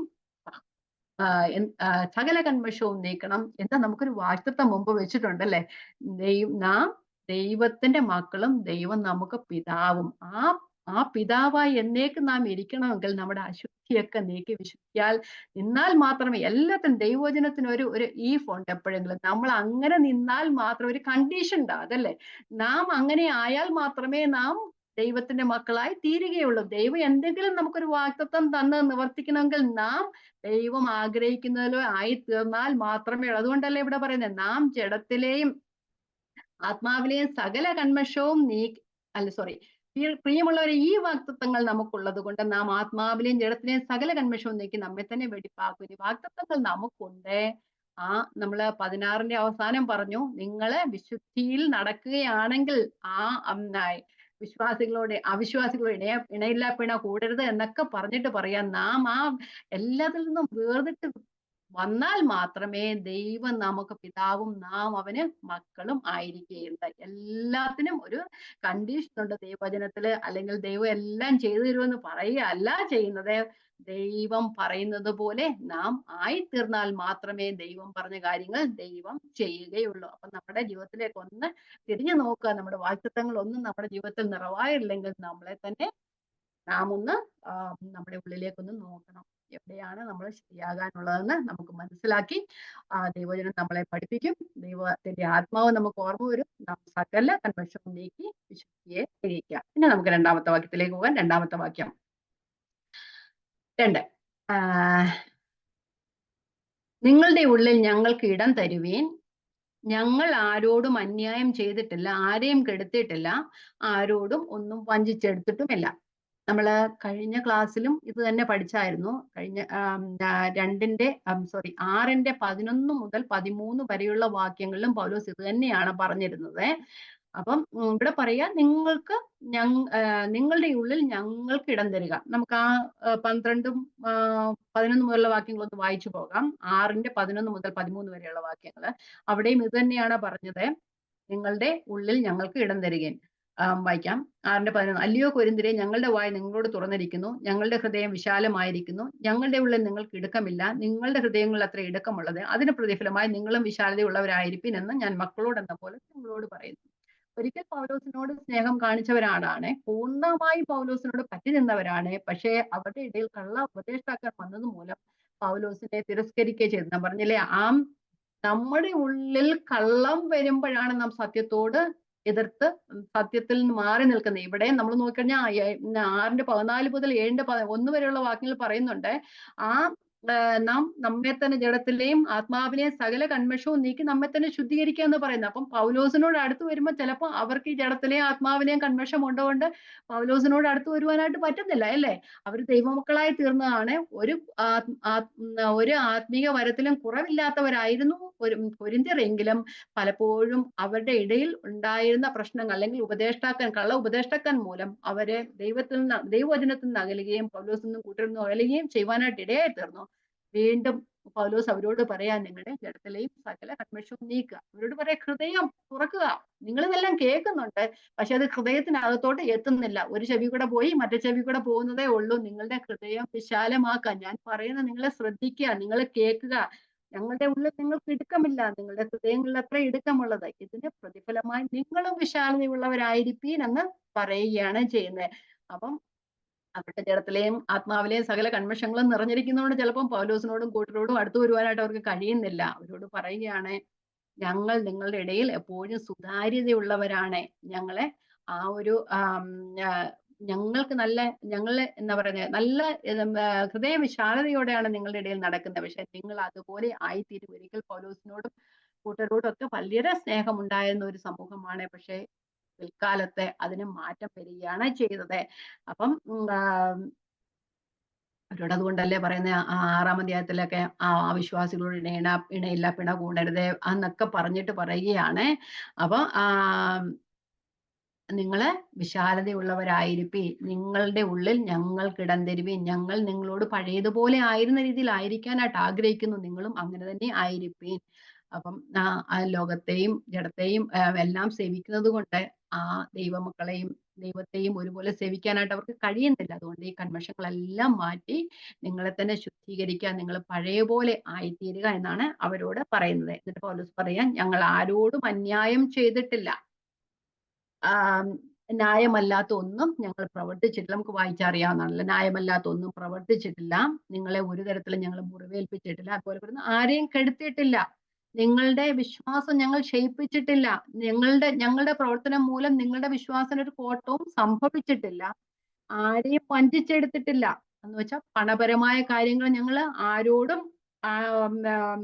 ആരോടും കവർച്ച ചെയ്തിട്ടില്ല, ഞങ്ങൾ എല്ലാ കാര്യത്തിലും റെസ്പോൺസിബിൾ ആയിരുന്നു എന്ന് പറയുന്നുണ്ട്. നമുക്ക് 2 കൊരിന്ത്യർ 12-ാം അധ്യായത്തിൽ ഇത് തന്നെ കാണുവാനായിട്ട് കഴിയും. നമുക്കൊന്ന് വായിച്ചു പോകാം. 2 കൊരിന്ത്യർ 12-ാം അധ്യായത്തിലും പല സ്ഥലങ്ങളിലും അങ്ങോട്ടും ഇങ്ങോട്ടും പ്രശ്നങ്ങളും ഒക്കെ ഉണ്ടാകുന്നത് പണമിടപാട് കാര്യത്തിലാണല്ലോ. പല സഭകളിലും. നമുക്കൊന്ന് വായിക്കാം. 2 കൊരിന്ത്യർ 12:14 പൗലോസ് പറയുകയാണ്, "ഞാനൊന്നും ചെയ്തിട്ടില്ല. ഞാൻ നിങ്ങളുടെ വഞ്ചിച്ചെടുത്തിട്ടില്ല. ആം, ഒന്നും പണപരമായ കാര്യങ്ങൾ ഞാൻ ഇടപെട്ടിട്ടില്ല" എന്ന് പറയുന്നുണ്ട്. 12:14 വായിക്കാം. "ഈ മൂന്നാം പ്രാവശ്യം നിങ്ങളുടെ അടുക്കൽ വരുവാൻ ഞാൻ ഒരുങ്ങിയിരിക്കുന്നു. നിങ്ങൾക്ക് ഭാരമായി തീരുകയില്ല. നിങ്ങൾക്കുള്ളതിനെയല്ല, നിങ്ങളെ തന്നെയാ ഞാൻ അന്വേഷിക്കുന്നു. മക്കൾ അമ്മയപ്പന്മാർക്കല്ല, അമ്മയപ്പന്മാർ മക്കൾക്കായിട്ടത്രേ ചരിക്കേണ്ടത്. ഞാൻ അതിസന്തോഷത്തോടെ നിങ്ങളുടെ ജീവന് വേണ്ടി ചെലവിടുകയും ചെലവായി പോവുകയും ചെയ്യുന്നു. ഞാൻ നിങ്ങളെ അധികമായി സ്നേഹിച്ചാൽ നിങ്ങൾ എന്നെ അല്പമായി സ്നേഹിക്കുന്നു. ഞാൻ നിങ്ങൾക്ക് ഭാരമായി തീർന്നില്ല എങ്കിലും ഉപായിയാകയാൽ കൗശലം കൊണ്ട് നിങ്ങളെ വഷളാക്കി എന്ന് നിങ്ങൾ പറയുമായിരിക്കും. ഞാൻ നിങ്ങളുടെ അടുക്കൽ അയച്ചവരിൽ വല്ലവനെ കൊണ്ട് നിങ്ങളോട് വല്ലതും വഞ്ചിച്ചെടുത്തുവോ? ഞാൻ തീത്തോസിനെ പ്രബോധിപ്പിച്ചു. ആ സഹോദരനെയും കൂടെ അയച്ചിരുന്നു. തീത്തോസ് നിങ്ങളോട് വല്ലതും വഞ്ചിച്ചെടുത്തുമോ? ഞങ്ങൾ നടന്നത് അതേ ആത്മാവിലല്ലയോ? അതേ കാൽച്ചുവടുകളിൽ അല്ലയോ? ഇത്ര നേരം ഞങ്ങൾ നിങ്ങളോട് പ്രതിവാദിക്കുമെന്ന് നിങ്ങൾക്ക് തോന്നുന്നുവോ? ദൈവത്തിന്റെ മുമ്പാകെ ക്രിസ്തുവിലാവുന്നു ഞങ്ങൾ സംസാരിക്കുന്നത്. പ്രിയമുള്ളവരെ, സകലതും നിങ്ങളുടെ ആത്മീയ വർധനയ്ക്കായിട്ടാത്രേ. അപ്പം ഒരു കാര്യത്തിലും അവരോട് വഞ്ചിച്ചെടുത്തിട്ടില്ല, അവരെ കവർന്നിട്ടില്ല എന്നാണ് പൗലോസ് അപ്പോസ്തലൻ പറയുന്നത്. നമുക്ക് ആ വാക്യം ഒന്നുകൂടെ വായിച്ചിട്ട് മുമ്പോട്ട് പോകാം. "നിങ്ങളുടെ ഉള്ളിൽ ഞങ്ങൾക്ക് ഇടം തരുവീൻ. ഞങ്ങൾ ആരോടും അന്യായം ചെയ്തിട്ടില്ല, ആരെയും കെടുത്തിയിട്ടില്ല, ആരോടും ഒന്നും വഞ്ചിച്ചെടുത്തിട്ടുമില്ല." നമുക്ക് മൂന്നാമത്തെ വാക്യത്തിലേക്ക് പോകാം. മൂന്നാമത്തെ വാക്യം, "കുറ്റം വിധിപ്പാനല്ല ഞാൻ ഇതു പറയുന്നത്, ഒരുമിച്ച് മരിപ്പാനും ഒരുമിച്ച് ജീവിപ്പാനും നിങ്ങൾ ഞങ്ങളുടെ ഹൃദയങ്ങളിൽ ഇരിക്കുന്നുവെന്ന് ഞാൻ മുമ്പ് തന്നെ പറഞ്ഞിട്ടുണ്ടല്ലോ." അപ്പം ആം, നിങ്ങളെ കുറ്റം വിധിക്കാനല്ല. ഇപ്പൊ ആ ഒരു ഉപദേശത്തിന്റെ രൂപേണയല്ലേ ലെറ്റർ എഴുതിക്കൊണ്ടിരിക്കുന്നത്. അപ്പം എല്ലാം 1 കൊരിന്ത്യർ ആണേലും അവരെ ഉപദേശിക്കുകയായിരുന്നു മുഴുവനും, അല്ലേ? അവരെ താക്കീത് ചെയ്യുകയായിരുന്നു. അവരെ വാൺ ചെയ്യുക. എന്തിനാ ഈ ലെറ്റേഴ്സ് ഒക്കെ എഴുതി പൗലോസ് ഇവരെയൊക്കെ ഉപദേശിക്കുന്നത്? പൗലോസിനാൽ സ്ഥാപിതമായ ഒരു സഭ, പൗലോസിന്റെ സുവിശേഷ പ്രവർത്തനത്താൽ രൂപീകരിക്കപ്പെട്ട ഒരു സഭ, അന്യദൈവങ്ങളെ ആരാധിക്കുന്ന ഒരു സഭ, വിഗ്രഹാരാധനയിലും മറ്റുള്ള അസാന്മാർഗിക പ്രവർത്തനങ്ങളിൽ ഏർപ്പെട്ടിരുന്ന ഒരു ജനം. ആ ജനത്തെ ദൈവത്തിന്റെ വചനം പറഞ്ഞ് ദൈവത്തിങ്കലെ സുവിശേഷത്താൽ ദൈവത്തിങ്കലെ കൊണ്ടുവന്ന് അവരെ പൗലോസ് 1.5 വർഷക്കാലം അവരോട് കൂടിയിരുന്ന് അവരെ ദൈവത്തിന്റെ വചനങ്ങൾ മുഴുവൻ പഠിപ്പിക്കുകയും അത് കഴിഞ്ഞ് അത് ശേഷം വന്ന അപ്പല്ലോസ് അവരെ വചനം പഠിപ്പിക്കുകയും ചെയ്തു. അപ്പൊ അത്രയും ദൈവവചനം കൂടെ പഠിച്ചിരുന്നിട്ടും അവര് ആ ദൈവവചനത്തിൽ നിന്ന് തെറ്റിപ്പോകുവാനായിട്ട് ഇടയായി തീർന്നു, അല്ലെ? അപ്പൊ ആ അവസരത്തിൽ പൗലോസിനുണ്ടാകുന്ന വേദന നമുക്കറിയാം. നമ്മളുടെ കുഞ്ഞുങ്ങളെ നമ്മൾ നല്ല കാര്യങ്ങളൊക്കെ പഠിപ്പിച്ചു വന്നിട്ട് നമ്മളെ അനുസരിക്കാതെ പോയാൽ നമ്മളുടെ ഹൃദയത്തിൽ ഉണ്ടാകുന്ന വേദന നമുക്കറിയാം, അല്ലെ? അതേ അവസ്ഥയായിരുന്നു പൗലോസ് അപ്പോസ്തലനുണ്ടായത്. പൗലോസ് പറയുന്നു, നിങ്ങൾക്ക് പിതാക്കന്മാർ ഏറെ ഇല്ല, ഞാനല്ലോ നിങ്ങളെ ക്രിസ്തുവിൽ ജനിപ്പിച്ചതെന്നൊക്കെ പറഞ്ഞു. ഒരു പിതാവിന്റെ വാത്സല്യത്തോടെ പൗലോസ് അവരെ പഠിപ്പിക്കുകയും അവരോട് കൂടെ ഇരിക്കുകയും ചെയ്തു, അല്ലെ? അങ്ങനെ ഇരിക്കുന്ന സന്ദർഭത്തിൽ ആ ദൈവജനം വിട്ട് അവര് പോകുമ്പോൾ പൗലോസിന്റെ ഹൃദയത്തിൽ വലിയൊരു വേദനയുണ്ട്. അപ്പം നിങ്ങളെ കുറ്റം വിധിപ്പാനല്ല ഞാൻ ഇത് പറയുന്നത്, ഒരുമിച്ച് മരിപ്പാനും ഒരുമിച്ച് ജീവിപ്പാനും നിങ്ങൾ ഹൃദയങ്ങളിൽ ഇരിക്കുന്നു. പലപ്പോഴും നാം ആരെങ്കിലും ഉപദേശിക്കുമ്പോൾ 2 തരത്തിലുള്ള പ്രതികരണമാണ് നമുക്ക് കാണാൻ കഴിയുന്നത്. ചിലര് അത് കുറ്റപ്പെടുത്തുന്നതായി തോന്നും, അല്ലെ? ആ കുറ്റപ്പെടുത്തുന്നതായി തോന്നുന്നത് എന്തുകൊണ്ടാ? ആ പറയുന്നത് സത്യമാണെങ്കിൽ തന്നെയും അത് കേട്ടിട്ട് തിരിച്ച് അനുസരിപ്പാൻ കഴിയാതെ വരുമ്പോൾ അത് അരോചകമായി തോന്നും, അല്ലെ? പക്ഷെ ചിലര് ഉപദേശിക്കുമ്പോൾ അത് കേട്ടിട്ട് മാനസാന്തരത്തിലേക്ക് വരുന്നവർക്ക് അത് സന്തോഷമായി തീരും. കുറ്റപ്പെടുത്തുകയല്ല. പൗലോസ് പറയും, ഞാൻ നിങ്ങളെ കുറ്റം വിധിക്കാനല്ല. ഇപ്പൊ അവരോട് ഉപദേശിക്കുമ്പോൾ അവരെ അത് കുറ്റം വിധിക്കുന്ന രീതിയിലാണ് കാണുന്നത്, അല്ലേ? ആ അതുപോലെ ദൈവവചനം അപ്പൊ ആ തെറ്റുകൾ മനസ്സിലാക്കാനും അവർക്ക് തിരിച്ചു മാനസാന്തരപ്പെടാനായിട്ടും കഴിയുന്നില്ല. ഇത് അവർക്ക് മൂന്നാമത്തെ ലേഖനമാണെന്ന് നമുക്ക് ഓർക്കണം, അല്ലെ? അപ്പം അവർക്ക് കറക്റ്റ് ചെയ്യുവാൻ കഴിയുന്നില്ല. അതുകൊണ്ട് പറയാം, നിങ്ങളെ കുറ്റം വിധിക്കാനല്ല എഴുതുന്നത്, നിങ്ങളെ ഒന്ന് കറക്റ്റ് ചെയ്യാനായിട്ടാണ്. നിങ്ങൾ ആ പഴയതിലേക്ക് നിങ്ങൾ തിരിച്ചു വരണം. ആദ്യ സ്നേഹത്തിലേക്ക് നിങ്ങൾ തിരിച്ചു വരണം. അതുകൊണ്ടാണ്. അപ്പൊ ഒരു രീതിയിൽ അവര് തെറ്റുകൾ മനസാന്തരപ്പെടാൻ ആഗ്രഹിക്കുന്നില്ല. പക്ഷെ നമ്മൾ തെറ്റ് ചെയ്താൽ നമ്മളെ ആരെങ്കിലും നമ്മളെ തെറ്റ് ചെയ്താൽ നമ്മളെ അത് തിരുത്തുകയും അതിന് ദൈവത്തോട് നന്ദി പറയുന്നവരായിരിക്കണം. കൊരിന്ത്യര് തിരിച്ചാണ് സംഭവിച്ചത്. അവരെ കുറ്റം വിധിക്കുന്ന അവസ്ഥ ആണെന്ന് ചിന്തിച്ചു, അല്ലെങ്കിൽ അവരെ കുറ്റം വിധിക്കുകയാണെന്ന് പറഞ്ഞു. അതോട് പറയുന്നു, നിങ്ങൾ ഹൃദയങ്ങളിൽ ഇരിക്കുന്നുവെന്ന് മുമ്പ് തന്നെ പറഞ്ഞിട്ടുണ്ടല്ലോ. എവിടെയാ പറഞ്ഞേക്കുന്നത്? നമ്മൾ കഴിഞ്ഞ ക്ലാസ്സിലെല്ലാം വായിച്ചു, എപ്പോഴും വായിച്ചു. 6:11 മുതൽ 13 വരെയുള്ള വാക്യങ്ങൾ വായിച്ചു. അതുപോലെ തന്നെ 2 കൊരിന്ത്യർ 3:2 വായിച്ചു, പഠിച്ചു അല്ലേ. 2 കൊരിന്ത്യർ 3:2 ഞാനൊന്ന് വായിക്കാം. 11 മുതൽ 13 ഞാൻ വായിക്കുന്നില്ല. ഞങ്ങളുടെ ഹൃദയങ്ങൾ എഴുതിയതായി സകല മനുഷ്യരും അറിയുന്നതും വായിക്കുന്നതുമായി ഞങ്ങളുടെ പത്രം നിങ്ങൾ തന്നെ. അപ്പം നിങ്ങളോടുകൂടെ മരിക്കാനും ജീവിക്കാനും ഒക്കെ ഞങ്ങൾ തയ്യാറായിരിക്കും എന്ന് വെച്ചാൽ പൗലോസിന്റെ ആ സ്നേഹം അവിടെ വ്യക്തമാക്കുന്നത് അല്ലേ. ഏറ്റവും സ്നേഹത്തോടെയാണ് പൗലോസ് ആയിരിക്കുന്നത്. ആ സ്നേഹം വ്യക്തമാക്കിയാണ് ഞങ്ങളുടെ ഹൃദയങ്ങളിലാണ് ഇരിക്കുന്നത് എന്ന് പറയുന്നുണ്ട്. അപ്പം നമുക്ക് മുമ്പോട്ട് പോകാം. അത് നമുക്കറിയാമല്ലോ, അത്രയും എക്സ്പ്ലെയിൻ ചെയ്യേണ്ട കാര്യമില്ല. ഒരു കുറ്റം വിധിപ്പാനല്ല ഞാനിത് പറയുന്നത്, ഒരുമിച്ച് മരിപ്പാനും ഒരുമിച്ച് ജീവിപ്പാനും നിങ്ങൾ ഞങ്ങളുടെ ഹൃദയങ്ങളിൽ ഇരിക്കുന്നു എന്ന് ഞാൻ മുമ്പ് തന്നെ പറഞ്ഞിട്ടുണ്ടല്ലോ. അടുത്ത വാക്യത്തിലേക്ക് പോകാം.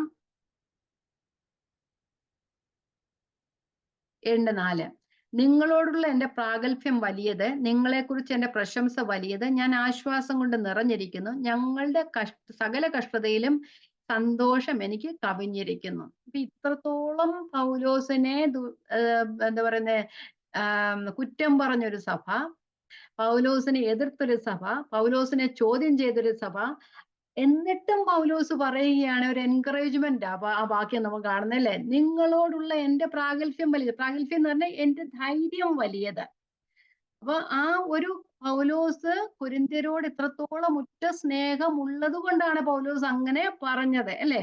അപ്പൊ പറയുകയാണ്, ഞാൻ നിങ്ങളുള്ള നമ്മള് പറഞ്ഞു കഴിഞ്ഞാൽ നമ്മൾ കൂടുതൽ സ്നേഹമുള്ളവരോടല്ലേ നമ്മൾ കൂടുതൽ സ്വാതന്ത്ര്യം എടുക്കുന്നത് അല്ലേ. എല്ലാവരോടും ചെന്ന് നമ്മുടെ കുഞ്ഞുങ്ങളെ നമ്മൾ സ്നേഹിക്കുന്നത് കൊണ്ട് അവരെ വഴക്ക് പറയുകയൊക്കെ ചെയ്യുന്നത് അല്ലേ. നമ്മളുടെ അയൽവക്കത്തെ കുഞ്ഞുങ്ങളെ നമ്മൾ വഴക്ക് പറയുമ്പോൾ അവർ കാണിച്ചാൽ നമ്മൾ കണ്ണടച്ച് അങ്ങ് പോകത്തേ ഉള്ളൂ അല്ലേ. ആ ഇത് അതുപോലെ തന്നെയാണ് പൗലോസ് പറയുന്നത്, ഞാൻ നിങ്ങളോടുള്ള പ്രാഗൽഭ്യം വലുത്, എനിക്ക് നിങ്ങളോട് സ്വാതന്ത്ര്യമുണ്ട്. ഞാനാണ് ക്രിസ്തു നിങ്ങളെ ജനിപ്പിച്ചത്, ഞാൻ നിങ്ങൾക്ക് ഒരു പിതാവിനെ പോലെയാണ്, നിങ്ങൾ എനിക്കൊരു കുഞ്ഞിനെ പോലെയാണ് അല്ലെ, കുഞ്ഞുങ്ങളെ പോലെയാണ്. അപ്പൊ അവരോടുള്ള അവർക്ക് സ്വാതന്ത്ര്യമുണ്ട്. ആ ഒരു അപ്പൻ മക്കളെ ഉപദേശിക്കുന്നത് പോലെ ഞാൻ നിങ്ങളെ ഉപദേശിക്കുന്നു. അതുപോലെ നിങ്ങളെ കുറിച്ച് എനിക്ക് വലിയ പ്രശംസയുമുണ്ട്. ആ താഴെയുള്ള വാക്യങ്ങളിലെല്ലാം നമുക്ക് കാണുവാനായിട്ട് കഴിയുന്നുണ്ട്. അവരെ പ്രശംസിക്കുകയാണ് ചെയ്യുന്നത്. തീത്തോസ് അവിടെ പോയപ്പോൾ അവർ തീത്തോസിനോട് ഇടപെട്ടതും, ആ തീത്തോസ് തിരിച്ചു വന്നപ്പോൾ തീത്തോസിന് അവർ കൊടുത്ത സ്നേഹാദരണങ്ങൾക്ക് മൂലം പൗലോസിന് സന്തോഷമുണ്ടതായിട്ടെല്ലാം നമുക്ക് കാണുവാനായിട്ട് കഴിയുന്നുണ്ട്. അപ്പൊ അവരെ കുറിച്ച് പൗലോസ് ഇങ്ങനെ ഉപദേശിക്കുന്നുവെങ്കിലും അവരെ കുറിച്ച് വലിയൊരു പ്രശംസയുണ്ട്. കാരണം ഇത്രത്തോളം നമുക്കറിയാലോ, നമ്മുടെ കുഞ്ഞുങ്ങളൊക്കെ ദേഷ്യപ്പെട്ടാലും, അവരോട് നമ്മൾ ദേഷ്യപ്പെട്ടാലും അധികം നേരം നമ്മുടെ ദേഷ്യം നിൽക്കത്തില്ല അല്ലെ. കുറച്ച് കഴിയുമ്പോൾ നമ്മൾ അവരെ സ്നേഹിക്കുന്നുണ്ട്, അതെല്ലാം നമ്മൾ മറന്നുപോകും. ഇത് തന്നെയാണ് പൗലോസ് ഇവിടെ പറയുന്നത്. ആ ഒരു ദേഷ്യമുണ്ട്, ദേഷ്യം വന്നു ഉപദേശിച്ചു, പക്ഷെ പിന്നെയും പറയാ, ഞാൻ നിങ്ങളെ സ്നേഹിക്കുന്നു, നിങ്ങളോട് എനിക്ക് വലിയ സ്വാതന്ത്ര്യമുണ്ട്, അതുകൊണ്ട് ഞാൻ നിങ്ങളെ ഉപദേശിക്കുകയാണ്, നിങ്ങളെ ഞാൻ പ്രശംസിക്കുകയാണ്, നിങ്ങൾ ചെയ്തതിലെല്ലാം ഞാൻ നിങ്ങളെ പ്രശംസിക്കുന്നതെന്ന് പറയുന്നുണ്ട്. നമുക്ക് 2 കൊരിന്ത്യർ 1:7 എന്ന് വായിക്കുന്ന അതും അങ്ങനെയല്ലേ പറയുന്നു. 1:7 പറയുന്ന, നിങ്ങൾ ആശ്വാസന കൂട്ടാളികളാകിയാൽ നിങ്ങളെക്കുറിച്ചുള്ള ഞങ്ങളുടെ പ്രശംസ വലിയ തന്നെ എന്ന് പറയുന്നുണ്ട്. വായിക്കാം, 2 കൊരിന്ത്യർ 1:7. നിങ്ങൾ കഷ്ടങ്ങൾക്ക് കൂട്ടാളികളാകുന്നത് പോലെ ആശ്വാസനം കൂട്ടാളികൾ എന്നറിയിക്കുക, നിങ്ങൾക്ക് വേണ്ടി ഞങ്ങളുടെ പ്രത്യാശ ഉറപ്പുള്ളത് തന്നെ. വലിയൊരു പ്രോത്സാഹനമായതല്ലേ. പിന്നെ എന്താ പറയുക, കൂടുതൽ കാര്യങ്ങൾ പറഞ്ഞ് ഉപദേശിക്കുകയല്ല, അതിൻ്റെ ഇടയ്ക്ക് ഒരു പ്രോത്സാഹനമൊക്കെ ആവശ്യമാണ് ചെയ്യുന്നത്. നമ്മള് വെളിപ്പാട് പുസ്തകത്തിലെ ഏഷ്യാമിലുള്ള 7 സഭകൾക്ക്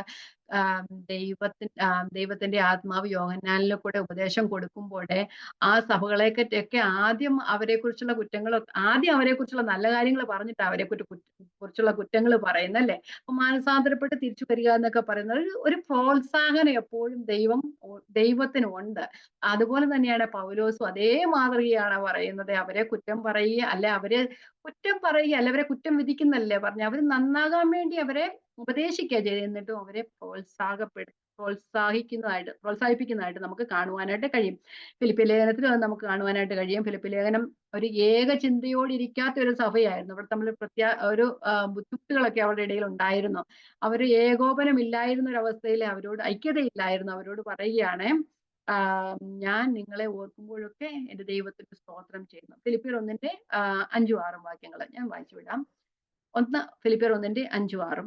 ഒന്നാം നാൾ മുതൽ ഇതുവരെയും സുവിശേഷ ഘോഷണത്തിൽ നിങ്ങൾക്ക് കൂട്ടായ്മ നിമിത്തം ഞാൻ നിങ്ങളെ ഓർക്കുമ്പോഴൊക്കെയും ദൈവത്തിന് സ്തോത്രം ചെയ്യുന്നു. ഞാനിപ്പോ ഇന്നത് വായിച്ചുകൊണ്ടിരുന്നപ്പോൾ ഓർക്കുകയായിരുന്നു, പൗലോസ് ഇത്രയും ഉള്ള സഭകൾക്കെല്ലാം പ്രാർത്ഥിക്കാൻ സമയമുണ്ടല്ലേ. താൻ പോയ സ്ഥലങ്ങളിലുള്ള എല്ലാ ആൾക്കാരെ റോമാലേഖനത്തിൽ നമുക്കറിയാം, റോമാലേഖനത്തിന്റെ അവസാന അധ്യായം കാണുമ്പോൾ എത്ര പേരുടെ പേര് എഴുതി വെച്ചിരിക്കുന്നതല്ലേ, 30-ലധികം പേരുടെ പേരവിടെ എഴുതി വെച്ചിട്ടുണ്ട്. അത്രയും പേരെയും പൗലോസ് ഓർക്കുന്നുണ്ട്. അതുപോലെ ഓരോ സഭകളിലും കൊലോസിയ സഭയെ കണ്ടിട്ട് പോലും ഇല്ല പൗലോസ്, അവിടെ പോയിട്ട് പോലും ഇല്ലാത്തൊരു പൗലോസ് ആ സഭയിലെ ആൾക്കാരെ അറിയാം, അവർക്ക് വേണ്ടി പ്രാർത്ഥിക്കുന്നതായിട്ടാണ് നമ്മൾ കാണുന്നത്. എല്ലാ സഭകളിലെയും ആൾക്കാർക്ക് വേണ്ടി ദൈവത്തിന്റെ പൗലോസ് പ്രാർത്ഥിക്കുന്നതായിട്ടാണ് കാണുന്നത്. ഇവിടെ അതെ, നിങ്ങളെ ഓർക്കുമ്പോഴൊക്കെ ഞാൻ ദൈവത്തിന് സ്തോത്രം. പൗലോസിന് ഇത്രയും സമയം അല്ലെ, എത്രത്തോളം കഷ്ടത്തോടെയും പ്രയാസങ്ങളിലൂടെയും സഭകളെ കുറിച്ചുള്ള ചിന്താഭാരം എല്ലാ കാര്യങ്ങളിലൂടെയും കടന്നു പോയിട്ടും താൻ പോയ എല്ലാ സഭകൾക്ക് വേണ്ടി, ആൾക്കാർക്ക് വേണ്ടി, അല്ലെ അവിടുത്തെ ദൈവമക്കൾക്ക് വേണ്ടി പ്രാർത്ഥിക്കുന്ന ഒരു പൗലോസിനെയാണ് കാണുന്നത്. നമ്മൾ ഓരോരുത്തരോട് വചനം പറയുന്നത് കൂടാതെ, നമ്മൾ പറഞ്ഞു കൊടുക്കുന്നത് കൂടാതെ, നമ്മൾ അവർക്ക് വേണ്ടി പ്രാർത്ഥിക്കുകയും ചെയ്യണം എന്നൊരു ഉത്തരവാദിത്വം നമ്മെ ദൈവം ഏൽപ്പിക്കുകയാണ് ചെയ്യുന്നത്. നമ്മൾ വചനം പറഞ്ഞു കൊടുത്തിട്ട് മാത്രം പോവുകയല്ല, ദിവസവും അവർക്ക് വേണ്ടി പ്രാർത്ഥിക്കണം. നിങ്ങൾക്ക് എല്ലാവർക്കും വേണ്ടി ഞാൻ പ്രാർത്ഥിക്കുന്നുണ്ട് കേട്ടോ. ദൈവം അനുഗ്രഹിക്കട്ടെ എല്ലാവരെയും. അപ്പം നമ്മൾ പ്രാർത്ഥിക്കുന്നവർ, നമ്മൾ വചനം പറഞ്ഞു കൊടുക്കുന്നവർക്ക് വേണ്ടി നാം പ്രാർത്ഥിക്കുകയും വേണം. അതാണ് പൗലോസ് നമുക്ക് എപ്പോഴും ഒരു മാതൃകയാണ്. ഞാൻ ഇന്നും ഓർത്തത്, ഈ പൗലോസിന് എവിടുന്ന ഇത്രയും സമയം? നമുക്ക് ഇച്ചിരി നേരം കുറച്ചു പേരുടെ പേരൊക്കെ പറഞ്ഞു കഴിഞ്ഞാൽ നമ്മുടെ പ്രാർത്ഥനയുടെ സമയം കഴിഞ്ഞു പോവല്ലേ. പൗലോസ് എത്രത്തോളം സമയമായി എല്ലാവർക്കും വേണ്ടി പ്രാർത്ഥിക്കുന്നത്. നമുക്ക് അതും ഒരു മാതൃക ആയി തീരട്ടെ. അപ്പം എന്നിട്ട് പറയുന്ന, ഞാൻ ആശ്വാസം കൊണ്ട് നിറഞ്ഞിരിക്കുന്നു. എവിടെയാ പൗലോസ് കൊരിന്ത്യരെ കുറിച്ച് പറയുമ്പോൾ പൗലോസിന് ആശ്വാസം കൊണ്ട് നിറഞ്ഞിരിക്കുന്നത് അല്ലേ? അവിടെ പറയാ ആശ്വാസം കൊണ്ട് നിറഞ്ഞിരിക്കുന്നു. അപ്പൊ എന്ത് ആശ്വാസം കൊണ്ടാ നിറഞ്ഞിരിക്കുന്നത്? പൗലോസ് ഇപ്പൊ ഇതിന്റെ സാഹചര്യം എന്താ, ഇതിന്റെ കോണ്ടെക്സ്റ്റ് എന്താ നമുക്കറിയാം.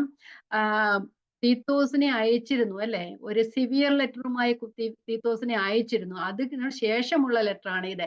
അപ്പം തീത്തോസ് രണ്ടാമത്തെ പ്രാവശ്യം കൊരിന്ത്യയിൽ പൗലോസ് വന്ന് കൊരിന്ത്യ വന്നപ്പോ അവിടെ പൗലോസിന് വിഷമം ഉള്ള സ്ഥല കാര്യങ്ങൾ ഉണ്ടായി. തിരിച്ചു മക്കതോനിയയിൽ നിന്ന് കൊരിന്ത്യർ വരുവാനായിട്ട് പൗലോസ് ആഗ്രഹിച്ചു എങ്കിലും, പക്ഷെ അവിടെ വരുമ്പോൾ അവരെ മാനസാന്തരപ്പെടാത്തവരായി കണ്ടു കഴിഞ്ഞാൽ വീണ്ടും ദുഃഖിക്കേണ്ടി വരും എന്നുള്ള ചിന്തയാലെ, ശകാരിക്കേണ്ടി വരും എന്നുള്ള ചിന്തയാലെ പൗലോസ് തന്നെത്താൻ വരാതെ തീത്തോസിന്റെ കയ്യിൽ ഒരു ലെറ്ററുമായിട്ടാണ് അയച്ചത് അല്ലെ. അതിനാണ് നമ്മൾ സിവിയർ ലെറ്റർ എന്ന് പറഞ്ഞത്. ഈ ഒന്നാം ലേഖനത്തിനും രണ്ടാം ലേഖനത്തിനും ഇടയിൽ ഒരു ലെറ്റർ ഉണ്ടായിരുന്നു.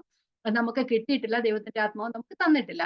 അപ്പൊ ആ ലെറ്ററുമായി പോയി പൗലോസ് അപ്പോസ്തലൻ തീത്തോസിനെ അയക്കുകയും തീത്തോസ് അവിടെ പോവുകയും ആ ലെറ്റർ അവർക്ക് കിട്ടിയതിന് ശേഷം തീത്തോസിനോടുള്ള അവരുടെ സമീപനം നല്ലതായിരുന്നു അല്ലെ. അവര് സ്നേഹത്തോടുകൂടെ തീത്തോസിനെ സ്വീകരിക്കുകയും തീത്തോസ് തിരിച്ചു വന്നപ്പോൾ പൗലോസിന് അത് ആശ്വാസകരമായി തീർന്നു. അപ്പൊ അവിടാണ് ആ തീത്തോസിൽ നിന്നും കൊരിന്ത്യരെ കുറിച്ചുള്ള നല്ല വർത്തമാനം. എന്താ നല്ല വർത്തമാനം? എന്തിനു വേണ്ടി അവർക്ക് ലെറ്റർ അയച്ച്? അവര് ചില കാര്യങ്ങളിൽ മാനസാന്തരപ്പെടാറുണ്ട്, തിരുത്തലുകൾ വരാറുണ്ട്.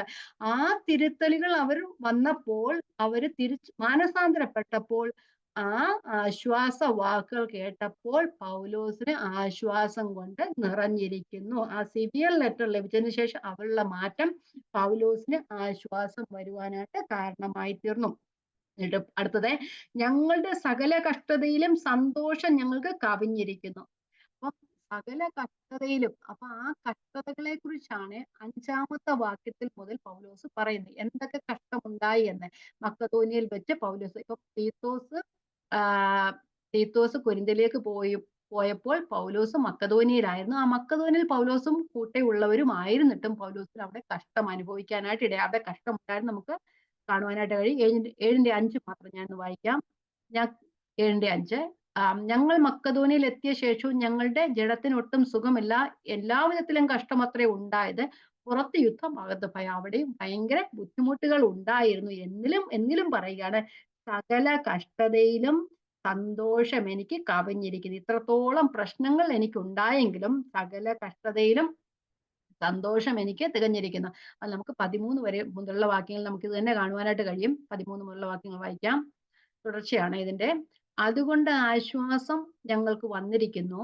ഞങ്ങളുടെ ആശ്വാസം ഒഴികെ തീത്തോസിന്റെ മനസ്സിന് നിങ്ങൾ എല്ലാവരാലും തണുപ്പ് വന്നതുകൊണ്ട് അവനുണ്ടായ സന്തോഷം നിമിത്തം ഞങ്ങൾ എത്രയും അധികം സന്തോഷിച്ചു. അവനെ ഭയത്തോടും വിറയലോടും കൈക്കൊണ്ടതിൽ നിങ്ങൾ എല്ലാവരും കാണിച്ച അനുസരണം അവൻ ഓർക്കുമ്പോൾ നിങ്ങളുള്ള അവന്റെ അനുരാഗം അത്യന്തം വർദ്ധിക്കുന്നു. നിങ്ങളെ സംബന്ധിച്ച് എല്ലാ കാര്യത്തിലും ധൈര്യപ്പെടുവാൻ ഇടയുള്ളതിനാൽ ഞാൻ സന്തോഷിക്കുന്നു. അപ്പം ആ പൗലോസിന് ഭയങ്കര ഒരു വിഷമത്തോടു കൂടിയാ തീത്തോസിനെ അയച്ചത് അല്ലെ. എന്തുകൊണ്ടാണ് തീത്തോസിനെ അയച്ചപ്പോൾ പൗലോസ് സങ്കടപ്പെട്ടത്? കാരണം ഒരു സിവിയർ ലെറ്റർ എന്ന് പറഞ്ഞാൽ അത് ഭയങ്കര തീവ്രമായ ഒരു ലെറ്റർ ആയിരുന്നു. തീവ്രമായ ഉപദേശമായിരുന്നു അവിടെ ഉണ്ടായിരുന്നത്. അവര് മാനസാന്തരപ്പെടല്ലേ. അപ്പൊ നമുക്കറിയാം അങ്ങനെയൊക്കെയുള്ള ലെറ്ററും കൊണ്ട് ആരെങ്കിലും പോയി കഴിഞ്ഞാൽ അവരുടെ ഇടപാടിൽ എന്തായിരിക്കും? ലെറ്റർ വായിക്കുന്നത് തന്നെയല്ല, ലെറ്ററും കൊണ്ടുവന്ന ആളെയും ക്രൂശിക്കാനായിട്ട് ഇടയായി തീരും അല്ലെ. അപ്പം തീത്തോസിന് വല്ലതും സംഭവിക്കുമോ? അല്ലെങ്കിൽ ആ കൊരിന്ത്യരിൽ അത് മൂലമുണ്ടാകുന്ന ആഫ്റ്റർ എഫക്ട് എന്തായിരിക്കും എന്നുള്ള ചിന്തയും പൗലോസിനെ വല്ലാതെ ബുദ്ധിമുട്ടിച്ചിരുന്നു, വിഷമിപ്പിച്ചിരുന്നു. അത് തീത്തോസ് വന്നത് മൂലം ആ നല്ല വർത്തമാനം അവരതിനെ സ്വീകരിക്കുകയും അവർക്ക് തിരുത്തൽ വരികയും ചെയ്തത് മൂലം പൗലോസിന് ആശ്വാസമായി തീർന്നു. അപ്പം അവിടെ ആ കഷ്ടങ്ങളിലും സന്തോഷിക്കുന്നു എന്ന് പറയും. ഇത്രത്തോളം കഷ്ടം, അകത്ത് ദുഃഖം, പുറത്ത് യുദ്ധം, അകത്ത് ഭയം എത്രയുണ്ടായിട്ടും തീത്തോസിന്റെ വരവ്, തീത്തോസ് തിരിച്ചു വന്ന് സേഫായിട്ട് വന്നത് ആശ്വാസമായി തീരുന്നു. നമുക്കറിയാം എന്താ പൗലോസിന്റെ എല്ലാ സ്ഥലത്തും പോയ ദുഃഖം തന്നെ ഉണ്ടായിരുന്നുള്ളൂ. പക്ഷെ പൗലോസിനെ സംബന്ധിച്ചിടത്തോളം ആ സന്തോഷം കാണുവാനും ആശ്വാസം കണ്ടെത്തുവാനും കഴിയാത്ത സമയത്തും ആ സന്തോഷം ഇല്ലാതിരിക്കുന്ന സമയത്തും സന്തോഷം കണ്ടെത്തി ദൈവത്തിന് സ്തോത്രം ചെയ്യുന്ന പൗലോസ് അല്ലെ. എപ്പോഴും നമുക്കറിയാം അല്ലെ, ആ ആ സന്തോഷത്തിന് ഒരു കാരണവും ഇല്ലെങ്കിലും നമുക്ക് ഇത്രയും സന്തോഷം ഉണ്ടെങ്കിലും ഒരു സങ്കടം വന്നു കഴിഞ്ഞാൽ നമ്മൾ അത് പറഞ്ഞ് നമ്മൾ വിഷമിക്കും അല്ലെ. പൗലോസ് അങ്ങനെയല്ല. എത്ര കഷ്ടങ്ങളിലൂടെ കടന്നു പോയാലും സന്തോഷത്തിന് ഒരു കാരണവും ഇല്ലെങ്കിലും കാരണം കണ്ടെത്തി സന്തോഷിക്കുന്ന പൗലോസിനെ കാണുന്നത്. അത്രയും ഫിലിപ്പിയർക്ക് ലേഖനം എഴുതുമ്പോഴേ പൗലോസ് എവിടെയായിരുന്നു? റോമിലെ തടവിലായിരുന്നു. എന്നിട്ട് അവർക്ക് എഴുതുന്ന എന്തുവാ? എപ്പോഴും സന്തോഷിപ്പീൻ, എല്ലാത്തിനും സ്തോത്രം ചെയ്യുവിൻ, ഇടവിടാതെ പ്രാർത്ഥിപ്പിൻ. ഇതാ പൗലോസ് എഴുതുന്നത്. ഒരു കാരാഗൃഹത്തിൽ വിലങ്ങുകളാൽ ബന്ധിക്കപ്പെട്ടവനായി കിടന്ന ഒരു മനുഷ്യന് എങ്ങനെ പറയാൻ കഴിയും? സ്വാതന്ത്ര്യമില്ല. അന്നത്തെ തടവറകളൊക്കെ അത്രത്തോളം ഇടുങ്ങിയ മുറികളായിരുന്നു, വെളിച്ചമില്ലാത്ത സ്ഥലങ്ങള്. അങ്ങനെയൊക്കെ തടവറയിലായിരുന്ന പൗലോസ് പറയുക, നമ്മളെന്തോ ചെയ്യും? നമ്മൾ കരഞ്ഞേനെ അല്ലേ. അപ്പം പൗലോസ് അത്രത്തോളം വിഷമകരമായ അവസ്ഥയിലും പൗലോസ് പറയും, എപ്പോഴും സന്തോഷിപ്പീൻ, സന്തോഷിക്കേണ്ടതായ ഒരു കാര്യമില്ല. അതുകൊണ്ട് കർത്താവ് പറയുന്നുണ്ട്, നമ്മളോടും പറയുന്നത്, ഒന്നിനെ കുറിച്ചും വിചാരപ്പെടരുത്, എല്ലാത്തിനും പ്രാർത്ഥനയാലും അപേക്ഷയാലും നിങ്ങളുടെ ആവശ്യങ്ങൾ സ്തോത്രത്തോടുകൂടെ ദൈവത്തോട് അർപ്പിക്കുക, അത്രേ വേണ്ടത്.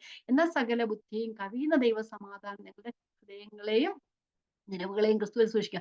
പൗലോസ് ആ എഴുതിയ ആൾക്ക് അത് അനുഭവമായതുകൊണ്ടാ പൗലോസ് അത് പറഞ്ഞത്. കാരണം ഈ തടവറയിലായിരുന്നാലും പുറത്ത് കാണുന്നവർക്ക് പൗലോസ് സങ്കടത്തിൽ മുങ്ങിയിരിക്കാന്ന് കണ്ടാലും പൗലോസിന്റെ അകത്ത് ദൈവം കൊടുത്തൊരു സമാധാനമുണ്ട്. അതിന്റെ പേരാണ് സകല ബുദ്ധിയെയും കവിയുന്ന ഒരു സമാധാനം. മറ്റുള്ളവർക്ക് മനസ്സിലാക്കാൻ കഴിയുന്നില്ലെങ്കിലും ഉള്ളിൽ ദൈവം തരുന്നൊരു സമാധാനമുണ്ട്. അത് അനുഭവിച്ച പൗലോസ് കഷ്ടതയിലും പറയുകയാണ്, എപ്പോഴും സന്തോഷിപ്പിൻ, എല്ലാത്തിനും സ്തോത്രം ചെയ്യുവിൻ, ഇടവിടാതെ പ്രാർത്ഥിപ്പീൻ എന്ന്. അപ്പൊ അവിടെ നമുക്ക് ഇവരോട് പറയുകയാണ്, ഞങ്ങളുടെ കഷ്ടങ്ങളിലും ഞങ്ങൾ സന്തോഷിക്കുന്നു. ആ പൗലോസിനെ സംബന്ധിച്ചിടത്തോളം കഷ്ടങ്ങളൊന്നും ഒരു കുഴപ്പവുമില്ല. ആ കഷ്ടങ്ങളിലും പൗലോസ് സന്തോഷിക്കുന്നു. കാരണം കണ്ടെത്തി സന്തോഷിക്കുന്ന പൗലോസ്. നമ്മളും അങ്ങനെയായി തീരണം പൗലോസിനെ പോലെ. സന്തോഷത്തിന് കാരണങ്ങളൊന്നും, നമുക്ക് സന്തോഷത്തിന് കാരണങ്ങളില്ലാത്ത, നമുക്ക് ഇഷ്ടംപോലെ ഉണ്ട് കാരണങ്ങള്. പക്ഷെ നമുക്ക് അങ്ങനെ വിഷമം ഉണ്ടായിരുന്ന സമയങ്ങളിൽ ദൈവം ചെയ്ത നന്മകളെ ഓർത്ത് സന്തോഷിക്കാനായിട്ട് ഇടയായി തീരണം. നമ്മള് ക്രിസ്തീയ ജീവിതം അല്ലെ, നമ്മുടെ ഓരോരുത്തരുടെയും ജീവിതത്തിൽ ഓരോ പ്രശ്നങ്ങളിലൂടെ കടന്നു പോവുകയാണ്. ഓരോ പ്രശ്നങ്ങളിലൂടെയും കടന്നു പോകുമ്പോൾ നമ്മൾ നിന്നൊന്ന് ചിന്തിക്കണം. ഒരു ലുക്ക് ബാക്ക് നമുക്ക് വേണം. നമ്മളെ ആ നടത്തിയ ഒരു ദൈവമുണ്ട്. ഇന്നുവരെയും നമ്മെ നടത്തി വീഴാതെ വണ്ണം നമ്മെ സൂക്ഷിച്ച ഒരു ദൈവമുണ്ട്. നമ്മുടെ സകല കഷ്ടങ്ങളിലും നമുക്ക് ആശ്വാസമായിരുന്ന ദൈവമുണ്ട്. ആ ദൈവം ഇപ്പോഴും സിംഹാസനത്തിൽ തന്നെയാ ഇരിക്കുന്നത്. ദൈവത്തിന്റെ സിംഹാസനത്തിന് ഒരു ചലനവും വന്നിട്ടില്ല. ഭൂമിയിലെ സിംഹാസനങ്ങളും ഉയർന്നും പൊങ്ങിയിരിക്കും അല്ലെ, പൊങ്ങി താഴുകയൊക്കെ ചെയ്താലും ദൈവത്തിന്റെ സിംഹാസനം അവിടെ സ്ഥിരമായിട്ട് ഇരിപ്പുണ്ട്. ദൈവം അവിടെ ഇരിപ്പുണ്ട്. ദൈവം ന്യായാധിപതിയാ. ദൈവം അവിടെ ഇരിപ്പുണ്ട്. ദൈവത്തിന് മാറ്റം വന്നിട്ടില്ല. നമ്മളുടെ ചിന്താഗതികൾക്ക് ആ മാറ്റം വരുന്നത് കൊണ്ടാണ് നാം എല്ലാത്തിലും നമ്മളെ വിഷമിക്കാനായിട്ട് ഇടയായത്. നമ്മളൊന്നും പുറകോട്ട് നോക്കുക. നമ്മെ അന്ന് നടത്തിയ ദൈവം, കഴിഞ്ഞ കഷ്ടങ്ങളിൽ നമുക്ക് തുണയായിരുന്ന ദൈവം ഇന്നും നടത്തുവാൻ മതിയായവനായിട്ടുണ്ട്. ദൈവം നമ്മുടെ ജീവിതത്തിൽ ഓരോന്ന് അനുവദിക്കുന്നത് നമ്മളുടെ ബാലശിക്ഷയായി കണക്കാക്കുക, തിരിച്ചു വരണക. അത് കഴിയുമ്പോൾ ദൈവം നമ്മെ ശുദ്ധീകരിക്കും, നമുക്ക് സൗഖ്യം നൽകും. ദൈവഹിതം അങ്ങനെ അല്ലെങ്കിൽ അത് ആയിക്കോട്ടെ, അത് ദൈവം അനുവദിക്കാതെ നമ്മുടെ ജീവിതത്തിൽ ഒന്നും സംഭവിക്കില്ല. ദൈവം ചെയ്ത ഉപകാരങ്ങളെ ഓർത്ത് ദൈവത്തിന് നന്ദി പറയുക, എല്ലാത്തിനും സ്തോത്രം ചെയ്യുക, എപ്പോഴും സന്തോഷിപ്പിക്കുക. അപ്പം നമ്മളും എല്ലാ കാര്യങ്ങളും സ്തോത്രം ചെയ്യുവാനായിട്ട്, ഇത്രയും പ്രശ്നങ്ങളുടെ നടുവിലും പൗലോസിന് സ്തോത്രം ചെയ്യുവാൻ കഴിയുമെങ്കിൽ നമുക്ക് എത്രയധികം, പൗലോസിന്റെ അത്രയും കഷ്ടങ്ങളും പ്രയാസങ്ങളൊന്നും നമ്മുടെ ജീവിതത്തിൽ നമുക്ക് വന്നിട്ടില്ല. ദൈവത്തിന് സ്തോത്രം. നമുക്ക് ഇനി അടുത്ത വാക്യത്തിലേക്ക് പോകാം. അവിടെ പൗലോസ് പറയുന്നു, വായിക്കാം ഒന്നുകൂടെ. നിങ്ങളോടുള്ള എന്റെ പ്രാഗൽഭ്യം വലുത്, എനിക്ക് നിങ്ങളോട് സ്വാതന്ത്ര്യമുണ്ട്. മക്കളോട് എന്ന പോലെയാണ് ഞങ്ങൾ പറയുന്നത്. നിങ്ങളെ കുറിച്ചുള്ള എന്റെ പ്രശംസ വലിയത്. നിങ്ങളുടെ പ്രോത്സാഹനം അതല്ലേ. ഞാൻ ആശ്വാസം കൊണ്ട് നിറഞ്ഞിരിക്കുന്നു. ഞങ്ങളുടെ സകല കഷ്ടങ്ങളും കവിഞ്ഞിരിക്കുന്നു. ആ തീത്തോസ് വന്നതുപോലെ ഒരു ചെറിയ ഓളം ആശ്വസിപ്പിച്ചു. നമുക്ക് വായിക്കാം. ഇനി 5. ഞങ്ങൾ മക്കതോനിയിൽ എത്തിയ ശേഷവും ഞങ്ങളുടെ ജഡത്തിന് ഒട്ടും സുഖമല്ല, എല്ലാ വിധത്തിലും കഷ്ടമത്രേ ഉണ്ടായത്. പുറത്ത് ദുഃഖം, അകത്ത് ഭയം. അപ്പം ഇത് 2 കൊരിന്ത്യർ 2-ാം അധ്യായം 13-ാം വാക്യത്തിൽ താൻ പറഞ്ഞ് നിർത്തിയ കാര്യമാണ് ഇവിടെ തുടങ്ങുന്നത്. അപ്പം 2-ാം അധ്യായം 13-ാം വാക്യം എന്തായിരുന്നു? അവിടെ 13-ാം വാക്യത്തിൽ നിർത്തിയ സംഭവം പൗലോസ് ഇവിടെ തുടങ്ങിയാണ്. ഇനി ഞാൻ വായിക്കാം, ഓർമ്മയില്ലെങ്കിൽ. 2 കൊരിന്ത്യർ 2:12. എന്നാൽ ഞാൻ ക്രിസ്തുവിന്റെ സുവിശേഷം അറിയിപ്പാൻ ത്രോവാസിൽ വന്നാറെ കർത്താവിന്റെ പ്രവൃത്തിക്കായി എനിക്കൊരു വാതിൽ തുറന്നു കിട്ടിയപ്പോൾ എന്റെ സഹോദരനായ തീത്തോസിനെ കാണാഞ്ഞിട്ട് മനസ്സിൽ സ്വസ്ഥയില്ലായകയാൽ ഞാൻ അവരോട് യാത്ര പറഞ്ഞു മക്കതോന്യയിൽ ഇരുന്നാണ് പൗലോസ് അപ്പോസ്തലൻ ഇത് എഴുതുന്നത്. അപ്പൊ ആ അകത്ത് ഭയവും പുറത്ത് യുദ്ധവും എന്ന് പറയുമ്പോൾ എന്തുവായിരുന്നു അവിടെ നമ്മൾ വായിച്ചത്? ത്രോവാസിൽ വെച്ച് പൗലോസ് മക്കതോനിയയിൽ നിന്ന് ലെറ്ററുമായി കൊരിന്തിലോട്ട് തീത്തോസിനെ അയച്ചു അല്ലേ. തീത്തോസ് കൊരിന്തിൽ നിന്ന് ത്രോവാസിൽ വന്ന് പൗലോസിനെ മീറ്റ് ചെയ്യുമെന്നായിരുന്നു പറഞ്ഞിരുന്നത് നേരത്തെ, ഓർമ്മയുണ്ടോ? അപ്പൊ പൗലോസ് മക്കതോനിയയിലും തീത്തോസ് കൊരിന്ത്യയിലും പോയി. അവിടെ കൊരിന്തിൽ നിന്ന് തീത്തോസ് ത്രോവാസിൽ വരികയും അതുപോലെ മക്കതോനിയിൽ നിന്ന് പൗലോസ് ത്രോവാസിൽ വരികയും അവർ രണ്ടുപേരും അവിടെ ത്രോവാസിൽ മീറ്റ് ചെയ്യുമെന്നാ പറഞ്ഞിരുന്നത്.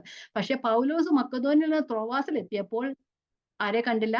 തീത്തോസിനെ കണ്ടില്ല. അപ്പം പൗലോസിന് വലിയ വിഷമം ഉണ്ടാകാൻ കാരണം എന്തും കൊണ്ട് അയച്ചേക്കുന്നത് സിവിയർ ലെറ്റർ.